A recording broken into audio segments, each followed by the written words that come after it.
दोस्तों, तो हमने लास्ट के वीडियो लेक्चर में फ्रिक्शन के शॉर्ट नोट्स के रिवीजन के बारे में अपन बात कर रहे थे, जिसमें मैंने आपको angle of repose, angle of sliding and angle of friction, इन कुछ contact force and kinetic friction and static friction और लिमिटिंग फ्रिक्शन, इनके बारे में आपसे बात की थी। तो आइए आज के वीडियो लेक्चर को कंटिन्यू करते हैं, जिसमें मैंने किसी भी इंक्लाइन प्लेन पर यदि किसी ब्लॉक को रख देते हैं तो body not to be slide, मतलब बॉडी स्लाइड नहीं करेगी। उसकी कंडीशन क्या होती है उसके बारे में अपने डिस्कस किया था। उसकी कंडीशन होती है कि उस पर लगने वाला फोर्स mg sin थीटा, मतलब उस पर लगने वाला जो फोर्स है यदि वो इस रेंज में लाई कर रहा है तो बॉडी उस इंक्लाइन प्लेन पर स्लाइड नहीं करेगी। ठीक है, अब आते हैं आज नेक्स्ट कंसेप्ट के बारे में बात करते हैं कि आपसे कभी कभी ऐसा क्वेश्चन पूछा जाता है कि सपोज करते हैं ये कोई ब्लॉक है जिसको मैंने रफ सरफेस पर रख दिया, जिसका फ्रिक्शन कोएफिशिएंट है जो भी है यहाँ पे दिए गए, एंड इसको मैंने इधर एक स्ट्रिंग से भी टाइट कर दिया और मैं इस वाले डायरेक्शन में एक फोर्स लगाकर इस पर इसको पुल कर रहा हूँ। तो सबसे पहले यहाँ पर कौन सा फोर्स आएगा, मतलब ऑब्वियसली बात है टेंशन आएगा या फिर यहाँ पर फ्रिक्शन आएगा, उसके बारे में हम बात करते हैं। तो देखो एक बार, जैसे ही मैं इस पर फोर्स लगाऊंगा तो ये ब्लॉक इधर स्लाइड करने की कोशिश करेगा। स्लाइड करने की कोशिश करेगा तो स्ट्रिंग टाइट होगी, तो स्लाइड करने की कोशिश करेगा, इट मीन्स इन दोनों सरफेसेस के बीच में रिलेटिव मोशन स्टार्ट होने लगेगी। तो यहाँ पर रिलेटिव मोशन को अपोज करने के लिए फ्रिक्शन फोर्स आएगा, ठीक है, जिसके बाद स्ट्रिंग टाइट होगी एंड देन टेंशन आएगा। ठीक है, तो ऐसे अपने इस टाइप की क्वेश्चन को हैंडल करेंगे। मैंने इसके ऊपर बहुत सारे क्वेश्चन करा रखे हैं, यदि आप चाहे तो देख सकते हैं। और यदि आपको इनके फुल नोट्स की पीडीएफ चाहिए तो मुझे कमेंट में जरूर बताइए। ठीक है, तो यहाँ से क्या करता हूँ, कौन सा सबसे पहले आएगा, friction first will act then tension will act. Friction के बाद क्या होगी, टेंशन आएगी इसके अंदर। ठीक है, अब चलते हैं नेक्स्ट क्वेश्चन पर, एक नेक्स्ट कंसेप्ट पर, जो कि बहुत ही अच्छा कंसेप्ट है। इस पर मोस्टली क्वेश्चन पूछे जाते हैं। तो ये क्या है, पुली ब्लॉक सिस्टम के अंदर फ्रिक्शन को इंट्रोड्यूस कर दिया जाए तो कैसे अपन उस पर टेंशन, एक्सेलरेशन वगैरह कैसे फाइंड आउट करेंगे, कैसे फाइंड आउट नहीं करेंगे, उसके बारे में जान लेते हैं। तो इसके कुछ स्टेप्स हैं, उन स्टेप्स को फॉलो करते हुए अपन क्या करेंगे, इस टाइप की प्रॉब्लम्स को हैंडल करेंगे। तो पहले स्टेप के बारे में बात करना चाहूँ, steps for solving pulley block system problems. इस पुली ब्लॉक सिस्टम प्रॉब्लम्स को कैसे हैंडल करते हैं उसके बारे में आपको कुछ स्टेप्स बनाई हुई है, उन स्टेप्स को एक बार देखें। First, assume acceleration in the system just like friction is not present.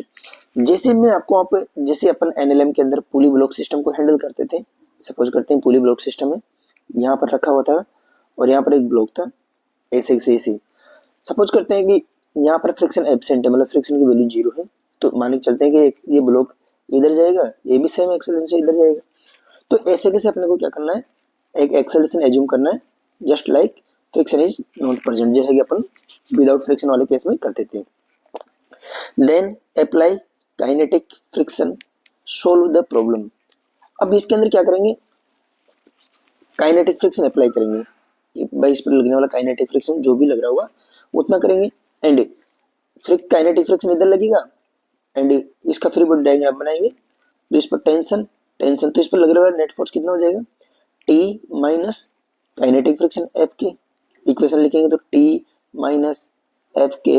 Is equal to mass इसका m1 मान लेता हूँ इंटू ए, इस पर इक्वेशन लिखेंगे तो इसका m2g minus T is equal to m2 into a, यदि मैं इसका मास m2 और इसका मास m1 लेके चल रहा हूँ। फिर मैं क्या करूँगा, दोनों इक्वेशन का सॉल्यूशन करेंगे और एक्सेलरेशन और टेंशन की वैल्यू फाइंड आउट कर लेंगे। ठीक है, सोल्व द प्रॉब्लम। अब इफ एक ही वैल्यू पॉजिटिव आ जाती है, मतलब यहाँ से एक्सेलेरेशन निकाला, एक्सेलेरेशन इज पॉजिटिव आ जाता है, positive, then what is done is correct, जो भी अपन ने किया वो यहाँ पर क्या है, करेक्ट है। इफ ए इज नेगेटिव, यदि ए की वैल्यू नेगेटिव आ जाती है, then understand that system is rest, मतलब ए की वैल्यू पॉजिटिव आ जाती है तो इसका मतलब सिस्टम क्या करेगा, मूव करेगा, मूविंग सिस्टम होगा और जो अपन ने किया सही है। यदि ए की वैल्यू नेगेटिव आ गई, इसका मतलब क्या हुआ, इस जो भी किया है अपन ने वो गलत किया है, मतलब सिस्टम किस पर था, रेस्ट पर था। या फिर समझना चाहिए यदि ए की वैल्यू नेगेटिव है तो सिस्टम इस वाले डायरेक्शन में मूव करेगा, लेकिन इस वाले डायरेक्शन में कोई फोर्स ही नहीं, फ्रिक्शन फोर्स जबरदस्ती मूव करवाएगा नहीं, तो इसलिए यहाँ पर क्या किया, जो भी किया है अपन ने इनकरेक्ट किया है, और कह सकते हैं सिस्टम किस पर है, रेस्ट पर है, जैसा कि इस वाले एग्जाम्पल में मैंने करवा रखा है। And now we will solve according to the static friction. अब जो ये वाली प्रॉब्लम, पहले तो अपन ने कौन सा फ्रिक्शन मान के किया था, kinetic friction by system moving था। अब इस प्रॉब्लम को अपन कैसे हैंडल करेंगे, इस प्रॉब्लम को अपन हैंडल करेंगे स्टैटिक फ्रिक्शन के अनुसार। जैसा कि स्टैटिक फ्रिक्शन में क्या बोलता है, स्टैटिक फ्रिक्शन एक सेल्फ एडजस्टिंग फ्रिक्शन होता है, जितनी नीड होती है वैसे वैसे लगता है, ठीक है। इसमें देखता हूँ सिस्टम रुका हुआ है, सिस्टम किस पर है, रेस्ट पर है, तो एम जी इधर लगेगा, टी ऊपर लगेगा, बैलेंस पर रहेगा, T is equal to M G बोले तो 10, ये यहाँ पर जाएगा 10, टेंशन लग रही होगी, तो मैक्सिमम फ्रिक्शन तो स्टार्टिंग यहाँ पर 20 लग सकता है, लेकिन लिमिटिंग फ्रिक्शन है 20, लेकिन फ्रिक्शन क्या करता है, अपने आप को सेल्फ एडजस्ट करता है, और यहाँ पर फिर फ्रिक्शन की वैल्यू कितनी होगी, 10 हो जाएगी, ठीक है।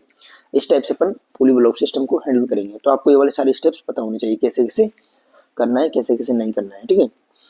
अब कुछ कंसेप्ट है जैसे कि अपन चलते हैं, मूव करते हैं किसी भी ग्राउंड सरफेस पर, या फिर ग्राउंड सरफेस पर सरफेस फ्रिक्शन लेस भी हो सकती है एंड सरफेस फ्रिक्शन वाली भी हो सकती है, उसकी क्या क्या कंडीशन होती है, क्या क्या नहीं होती हैं, उसके बारे में देख लेते हैं। देखो, इन नॉर्मल वॉकिंग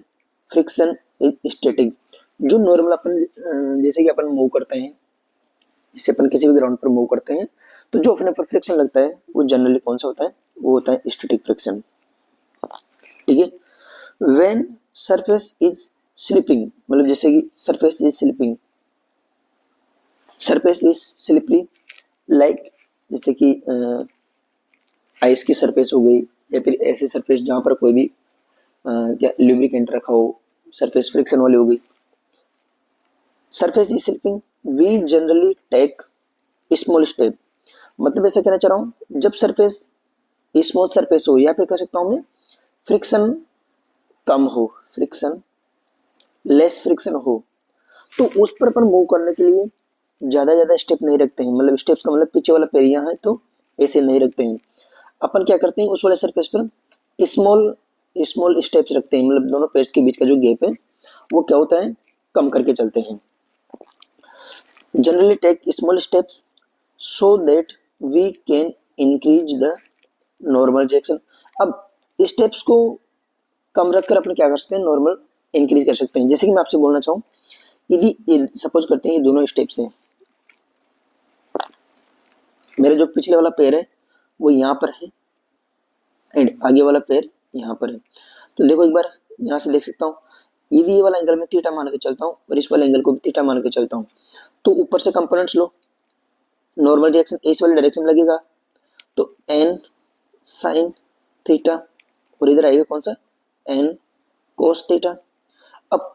और मैं स्मॉल स्टेप्स की बात करना चाहूँगा, मैं स्मॉल स्टेप्स का मतलब ऐसे ऐसे, तो ये वाला एंगल थीटा 2 ले लेता हूँ मैं, तो एन की वैल्यू निकालो, N cos sorry N sine theta 2 और N sine sorry N cos theta 2, theta 2 greater than है थीटा 1 से, तो इसका मतलब क्या हुआ, जो ये वाला लगने वाला नॉर्मल n2, इसको मान लेता हूँ n1, तो n2 ग्रेटर देन हो जाएगा किससे, n1 से, तो इसका मतलब n ग्रेटर देन होगा तो फ्रिक्शन की वैल्यू क्या करते हैं अपने यहाँ पर, फ्रिक्शन फोर्स की वैल्यू इंक्रीज हो जाती है, जिससे क्या होता है, so that we can increase the normal reaction for behind legs, अपने पीछे वाले लेग्स पर, and by increasing the normal reaction we can increase the friction and possibly of slipping decrease हो जाती है, और उस वाले केस पर स्लिपिंग क्या हो जाती है, डिक्रीज हो जाती है। तो यदि क्या नाम से रफ स्मूथ सरफेस है या फिर जहाँ पर फ्रिक्शन कम है, तो वहां पर यदि मैं ज्यादा ज्यादा स्टेप रखूंगा, बड़े बड़े स्टेप मतलब क्या नाम से स्टेप्स लंबी लंबी रखूंगा, लॉन्ग स्टेप्स रखेंगे, तो फ्रिक्शन स्लिपिंग होने के चांसेस रहते हैं क्योंकि नॉर्मल की वैल्यू कम हो जाती है। बट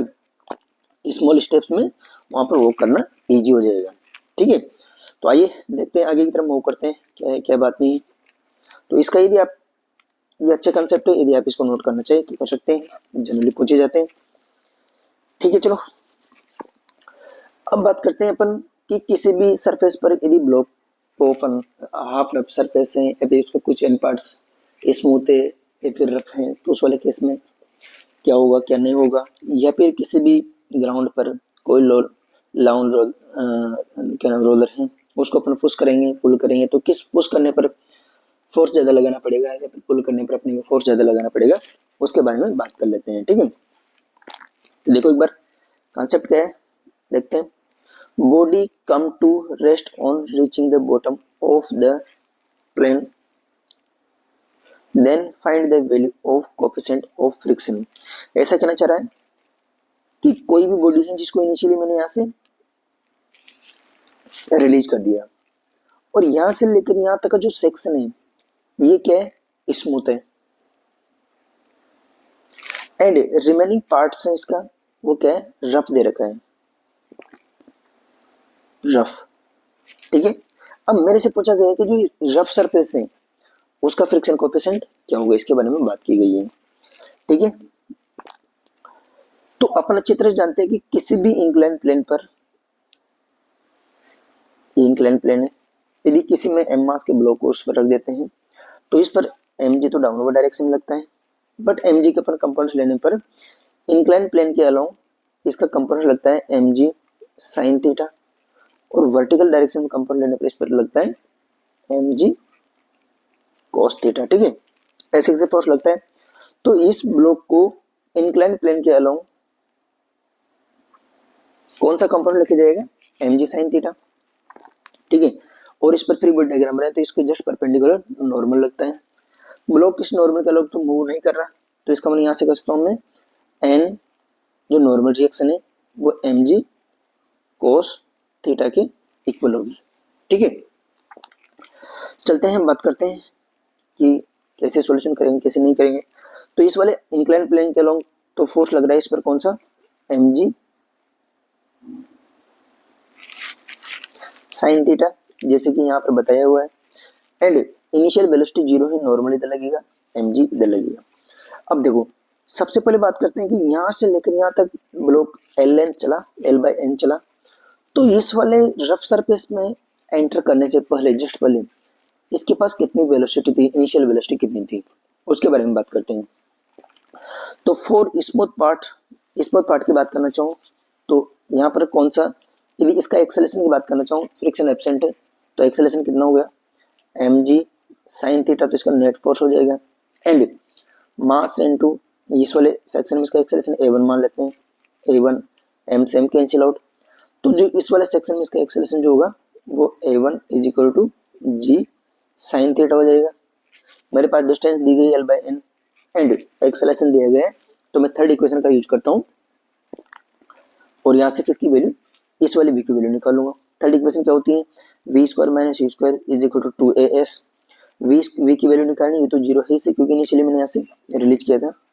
तो v square is equal to 2a1 अपन एल एन, a1 की वैल्यू दी गई मेरे जी साइन थीटा। ठीक है, यहाँ पे रखूंगा और v की वैल्यू मुझे पता लग जाएगी, मतलब अब इस रफ सरफेस के लिए ये v जो रहेगा इनिशियल वेलोसिटी की तरफ वर्क करेगा। ठीक है, अब बात करते हैं कि इस रफ सरफेस में इस ब्लॉक का एक्सेलरेशन कितना होगा उसके बारे में देख लेते हैं। तो देखो एक बार इधर इस रफ सरफेस पर ब्लॉक पर कौन कौन से फोर्स लग रहा होगा, इधर तो लग रहा होगा भाई M G sine theta, and इसकी मोशन के जस्ट अपोजिट डायरेक्शन में यहाँ पर काइनेटिक फ्रिक्शन लग रहा होगा जो कितना रहेगा म्यू इंटू एन, एन की वैल्यू है एम जी कोस थीटा के बराबर, तो यहाँ इधर लग रहा होगा mu M G mu M G cos theta, तो नेट फोर्स इस वाले डायरेक्शन कितना है इधर लगेगा M G sine theta minus mu M G cos theta, ठीक है। अब वही इसको मास इंटू एक्सीलरेशन करेंगे तो m से m कैंसिल आउट हो जाएगा, तो a2 की जो वैल्यू निकल के आएगी a2 आएगा, a2 is equal to g common ले लेंगे, a2 is equal to g sin theta minus mu cos theta के बराबर आएगी। इस वाली रफ सरफेस में एक्सीलरेशन आप ऐसे से निकाल सकते हो। किसी भी रफ सरफेस में एक्सीलरेशन निकालना है तो किस पर डिपेंड करेगा, मास के ऊपर डिपेंड नहीं कर रहा है, यहाँ पर किसके ऊपर डिपेंड कर रहा है, थीटा के ऊपर डिपेंड कर रहा है एंड म्यू के ऊपर डिपेंड कर रहा है, ठीक है। अब चलते हैं आगे वाली प्रॉब्लम को प्रोसीड करते हैं कि कैसे करेंगे कैसे नहीं करेंगे, इसके बारे में देखते हैं। मुझे रफ पार्ट्स में या फिर म्यू की वैल्यू निकालनी है, तो रफ वाले पार्ट्स में ब्लॉक यहाँ पर आके रेस्ट पर आ गया, तो इसकी वेलोसिटी कितनी होगी, यहाँ पर 0, इनिशियल वेलोसिटी v दे रखी है जो यहाँ पर निकाल चुके थे अपन, ठीक है। थर्ड इक्वेशन का यूज करता हूँ, फाइनल वेलोसिटी 0, इनिशियली v के बराबर होगी 2a, और ये डिस्टेंस कितनी हो जाएगी, ये डिस्टेंस हो जाएगी l minus l upon n, common लेंगे ये वाले पार्ट्स निकलेगा यहाँ से। तो देखो एक बार v स्क्वायर की जगह ये वाले टर्म्स रखता हूँ मैं यहाँ पर, तो दोनों को इक्वल करता हूँ, दोनों को इक्वल करने के बाद माइनस इस वाले साइड आ जाएगी, क्यों, क्योंकि ये वाला माइनस इधर चला गया, ऐसे l से l कैंसिल आउट हो गया, इस n से इस ये वाला n कैंसिल आउट हो गया, इसकी वैल्यू 2 से 2 कैंसिल आउट हो गया। यहाँ पर g a1 की वैल्यू रखता हूँ g साइन थीटा, a2 की वैल्यू रखता हूँ minus g sign theta minus mu cos theta into n। मुझे म्यू की वैल्यू निकालनी थी तो मैं इसको एडजस्ट करते हैं, इस वाली साइन थीटा वाले टर्म्स को एक तरफ लेके आता हूँ एंड म्यू वाले टर्म्स को एक तरफ लेके आता हूँ। तो यहाँ पर जब साइन थीटा वाले टर्म्स को एक तरफ लेके आएंगे, म्यू वाले टर्म्स को एक तरफ लेके आएंगे, तो यहाँ पर कितना हो जाएगा, देखो एक बार इधर, इस माइनस से अंदर मल्टीप्लाई करेंगे, माइनस से अंदर मल्टीप्लाई करेंगे तो minus g sine theta plus mu cos theta, तो यहाँ पर हो जाएगा 2, ये वाली टर्म्स इधर आएगी और n से और मल्टीप्लाई हो जाएगा, ठीक है। तो यहाँ पर कितना, minus g sine theta into n minus 1 sine theta, जो भी टर्म्स आएगी आफ्टर कैलकुलेशन, जो म्यू की वैल्यू आएगी, म्यू की वैल्यू निकल के आएगी कितनी, tan थीटा n माइनस 1, यहाँ पर थीटा क्या है, इंक्लाइन n क्या है, जितने पार्ट से वो स्मूथ है, इसके बारे में बात की गई है, ठीक है। अब बात करते हैं, अब अलग कंसेप्ट की बात करते हैं। ये तो कौन सा रफ था, ऊपर वाला पार्ट इसका रफ था, मतलब ये वाला सेक्शन सॉरी स्मूथ था, इस पर फ्रिक्शन नहीं था, एंड जो ये वाला रिमेनिंग पार्ट था इस पर था फ्रिक्शन, इस वाले पार्ट्स पर फ्रिक्शन था। यदि मैं इसका जस्ट उल्टा कर देता हूँ, इस वाले ऊपर वाले पार्ट्स को तो मैं रफ कर देता हूँ एंड डाउनवर्ड पार्ट को स्मूथ कर देता हूँ, तो फ्रिक्शन की वैल्यू क्या रहेगी क्या नहीं रहेगी उसके बारे में बात करते हैं। तो इस वाले केस में जो फ्रिक्शन कोएफिशिएंट रहेगा वो काइनेटिक रहेगा एंड फ्रिक्शन कोएफिशिएंट ऊपर वाले पार्ट्स का इतना रहेगा, mu k is equal to n tan theta, and if the top is smooth and then remaining part is rough, then kinetic friction यहाँ पर जो निकल के आएगा mu k is equal to वही tan theta n minus 2 upon n minus 1। इसके बारे में अपन बात कर सकते हैं, इस कंसेप्ट के बारे में देख सकते हैं, ठीक है। अब देखो एक बार अपन बात करते हैं कि किसी भी पुशिंग एंड पुलिंग ऑफ लाउन रोलर, कि जैसे ग्राउंड के अंदर घास काटने वाला रोलर्स होता है उसको अपन पुल और पुश करेंगे, तो उस वाले केस में कौन से वाले केस में मुझे ज़्यादा फोर्स की नीड पड़ेगी और कौन से केस में मुझे ज़्यादा फोर्स की नीड नहीं पड़ेगी, उसके बारे में बात करते हैं, ठीक है। देखते हैं एक बार, a roller on horizontal surface pushed by an incline force, मतलब सपोज करते हैं ये कोई रोलर है, चल घास काटने नहीं होता ग्राउंड के अंदर, जैसे कि ग्राउंड में घास काटने होता है उसके अंदर पीछे से पुश करते हैं, उस वाली बात कर रहे हैं। सपोज करते हैं ये रोलर यहाँ पे रखा हुआ है, इस पर मैंने हॉरिजॉन्टली एक फोर्स अप्लाई किया है, ठीक है। ये फोर्स इस वाले डायरेक्शन में मान के चलता हूँ, हॉरिजॉन्टल से वाला फोर्स मैंने थीटा डिग्री एंगल पर अप्लाई कर दिया। तो इस फोर्स के दो कंपोनेंट्स आएंगे, एक तो आएगा वर्टिकली ये वाला एंगल थीटा, तो ऑब्वियसली बात है हॉरिजॉन्टल के साथ ये वाला एंगल थीटा रहेगा, तो एक कंपोनेंट तो आएगा एफ साइन थीटा जो डाउनवर्ड डायरेक्शन में लगेगा, एंड एक कंपोनेंट हॉरिजॉन्टल आएगा एफ कोस थीटा जो हॉरिजॉन्टल डायरेक्शन में लगेगा, यहाँ पर लगा रखा है, ठीक है। M G sine theta sorry F sine theta downward direction में और F cos theta horizontal direction में। चलते हैं फोर्स को बैलेंस करते हैं, देखते हैं एक बार, when a lawn roller is pushed by force F which make an angle theta with the horizontal, then normal reaction क्या हो जाएगी, नॉर्मल रिएक्शन ऊपर की तरफ लगने वाला n is equal to F sine theta plus M G. तो normal reaction हो जाएगा कितना, n is equal to M G plus F sine theta. And friction की बात करना चाहूँ तो फ्रिक्शन होता है F R is equal to mu into N, N की वैल्यू यहाँ से रखने पर F R is equal to M G plus F sine theta. ठीक है, तो देन तो यहाँ से क्या कर सकता हूँ मैं, then the net horizontal pushing force is given by, मतलब हॉरिजॉन्टल डायरेक्शन में कितना पुशिंग फोर्स लग रहा होगा उसके बारे में बात करना चाहूँ तो यहाँ पर देख सकता हूँ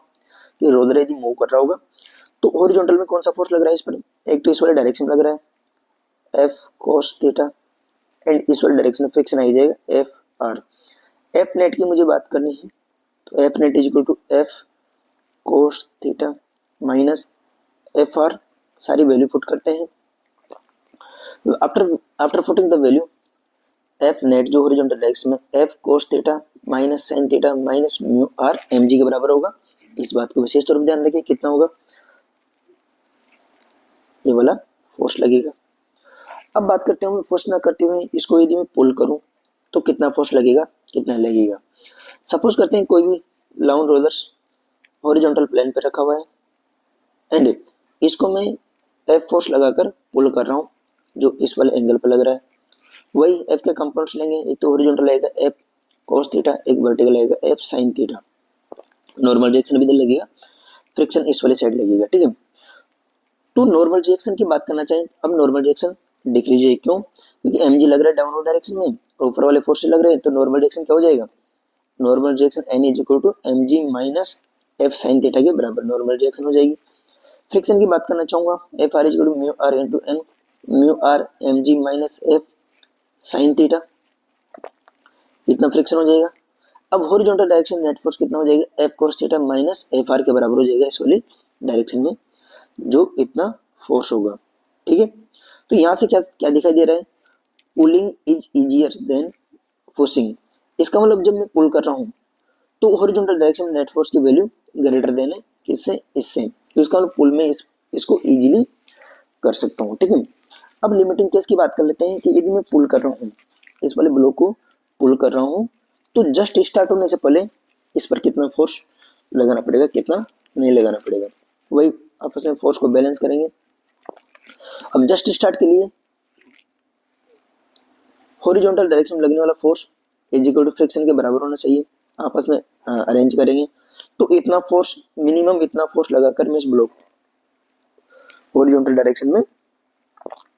पुल कर सकता हूँ। ठीक है, ठीक है, समझने की बात क्या कहना चाह रहा हूँ मैं आपसे। ठीक है, चलो अच्छी बात है, ओके। एंड आगे शो ऑन ये एंगल ऑफ रिपोज, इनके बारे में तो मैं आपको बता ही चुका था, इन चीज़ों के बारे में भी देख सकते हो। ठीक है, okay, thank you for watching this video. And मैं आगे यदि आपसे बात भी करना चाहूँगा तो अगले वीडियो लेक्चर में मैं काइनेमेटिक्स के शॉर्ट नोट्स रिवीजन के बारे में बात करूँगा। जैसे कि आप जानते हैं कि इन वीडियो में मैं आपके लिए फुल लेंथ वीडियो नहीं है,